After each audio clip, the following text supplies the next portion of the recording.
Good morning, children. Today we are going to start a new chapter, chapter number 4.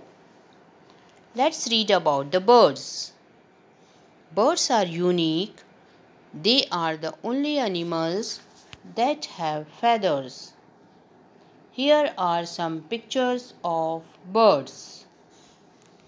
Let's read about the feathers. Feathers come in different shapes, sizes, and colors. There are 3 kinds of feathers: down feathers, body feathers, and flight feathers.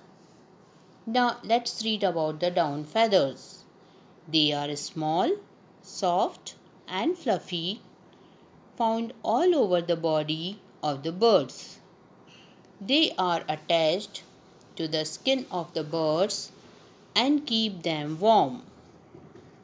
Let's read about the body feathers. They cover the whole body of the birds and give them shape.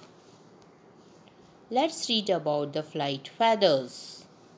They are long, mainly found on the wings and tail of the birds, which help them to fly in the air. They are very stiff and strong. Thank you. Stay home, stay safe.